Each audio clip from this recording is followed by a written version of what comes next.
Bom dia, meu nome é Fernando Moraes, eu sou estudante de Direito do segundo período da UniRN e hoje eu irei apresentar e analisar na introdução uma das decisões mais importantes de todo o STF, que é o julgamento da ADI, que é a Ação Direta de Inconstitucionalidade, de número 4.277, e da ADPF, que é a arguição de descumprimento de preceito fundamental de número 132, onde o STF ele reconheceu a união estável entre pessoas homossexuais, pessoas do mesmo sexo, como uma entidade familiar oficial.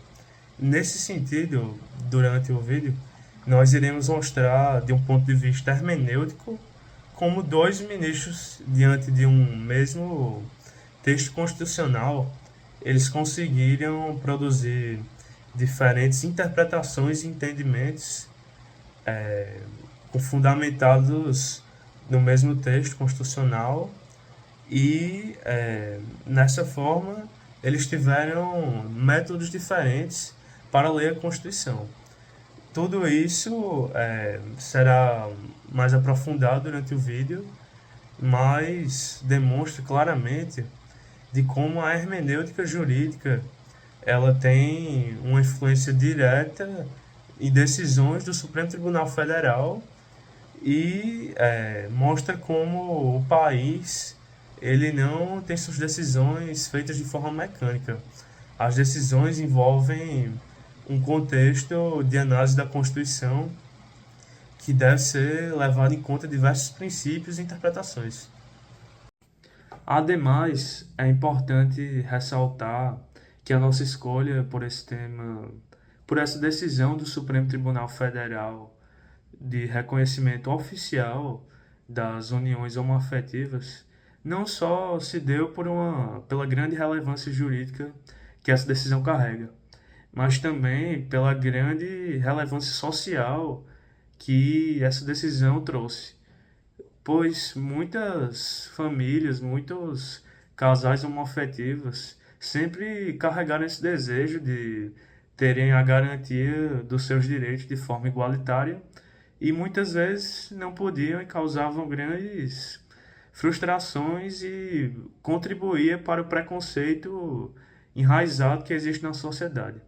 Então, com essa decisão da oficialização do reconhecimento dos casais homoafetivos, acabou transformando a vida de milhares de pessoas que sempre tiveram o sonho de ter a igualdade, né? Então, a gente percebe que é um tema que não só é importante para o direito, mas também para toda a sociedade. E também demonstra como o Supremo Tribunal Federal ele leva muito em consideração os princípios constitucionais que são inerentes e indispensáveis para a existência humana, como a dignidade, a igualdade e a proteção à família, princípios de importância imensurável. Então, agora eu irei falar sobre o voto majoritário acerca da união de casais homoafetivos. O voto majoritário ele leva em consideração princípios assim fundamentais da Constituição, que faz todo sentido, porque para interpretar a Constituição Federal nós precisamos principalmente levar em conta seus princípios fundamentais, como a liberdade, a igualdade, a dignidade humana e principalmente a proteção à família. Então, nesse sentido, o ministro do Supremo Tribunal Federal, Carlos Aires Brito, ele defende seu ponto de vista de que é inconstitucional a não proteção das famílias homoafetivas e a não garantia da sua igualdade por meio da defesa de valores inerentes à existência humana, anteriormente citados, e também ele defende esse ponto de vista utilizando não só uma hermenêutica principiológica, como uma hermenêutica evolutiva. Isso significa que a hermenêutica que ele utiliza nessa interpretação ela leva em consideração valores da sociedade atual e não valores da época não valores, mas um panorama geral da sociedade da época, não leva em consideração o panorama geral da sociedade na época de 1988, mas sim um panorama geral atual.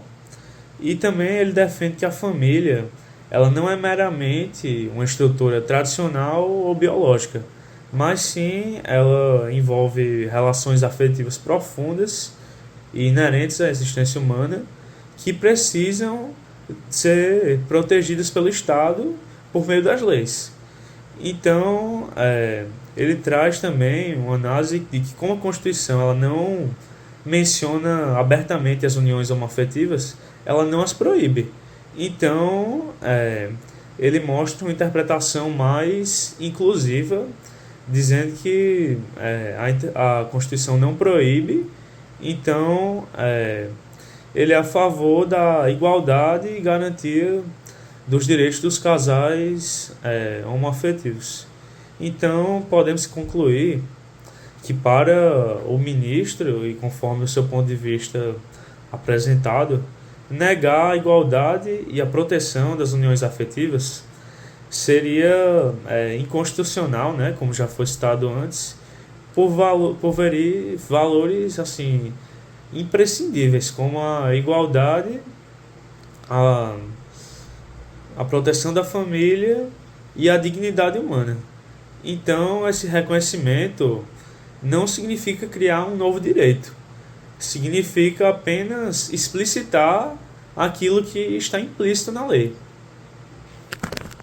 Fala pessoal, tudo bem? Me chamo Luiz, sou estudante de Direito da UniRN e vou dar continuidade aqui ao julgamento da STF, no qual eles decidiram reconhecer a união estável entre casais homoafetivos, ou seja, casais do mesmo sexo, e eu vou falar exclusivamente aqui da posição do ministro Ricardo Lewandowski, onde ele foi contra a maioria dos seus colegas, contra a maioria dos ministros, e optou por negar o reconhecimento da união estável entre casais do mesmo sexo legalmente, né? Mas é importantíssimo a gente entender que ele não é contra a união estável entre casais do mesmo sexo. Ele é contra a hermenêutica, a forma que essa lei foi imposta na Constituição. Ele explicou que isso é papel primeiro do legislativo, que é criar novas leis que envolvam as pautas sociais, envolvam pautas evolutivas, e aí sim o judiciário pode trabalhar com elas, criando novas jurisprudências.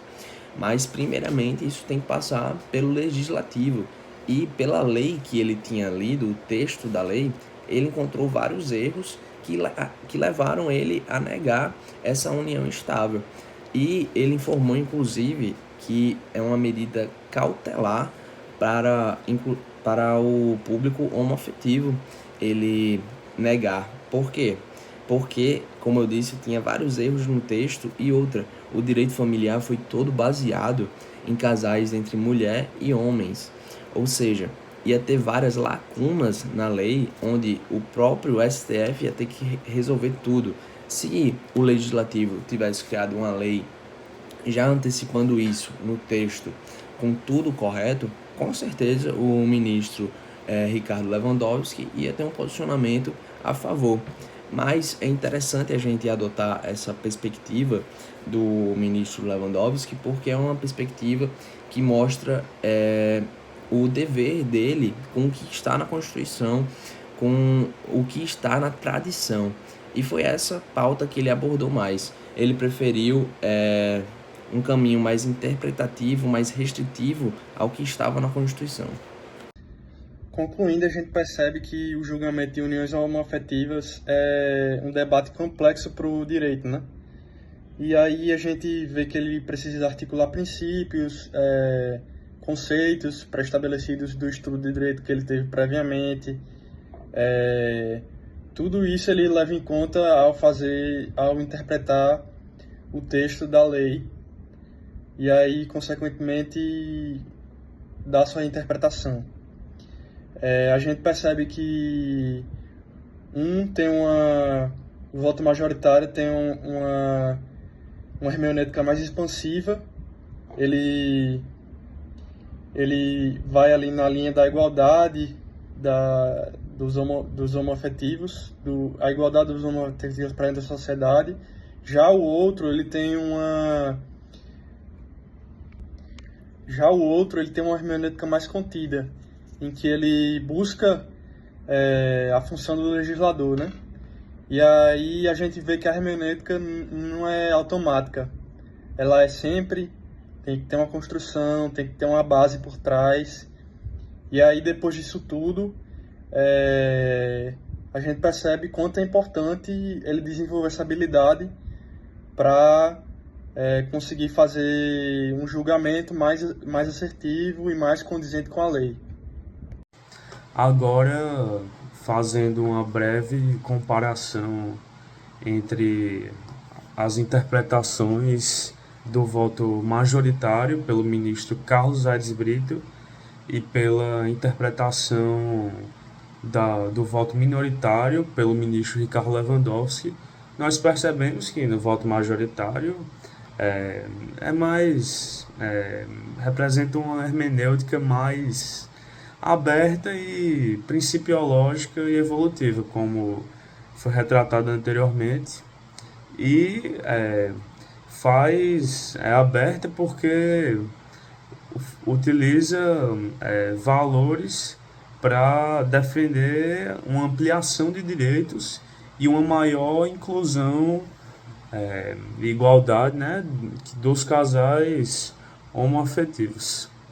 Então, em contraponto, o voto minoritário, que acontece por meio da interpretação do ministro Ricardo Lewandowski, ele defende uma hermenêutica menos aberta, ou seja, uma hermenêutica mais restritiva, dando um maior peso à maneira como o texto foi escrito originalmente na Constituição, assim, dando uma importância maior ao positivismo jurídico, né? E a Constituição, em sua letra de lei, né, ela se restringe à união de homem e mulher sem mencionar as uniões homoafetivas, né? Então, percebemos a interpretação no voto minoritário mais fechada, literal e vinculada ao texto original da lei, enquanto no voto majoritário, feito pelo ministro Carlos Aires Brito, ele defende uma hermenêutica mais aberta e mais ligada aos princípios fundamentais, que são os principais princípios que norteiam a Constituição Federal e a vida em sociedade, né?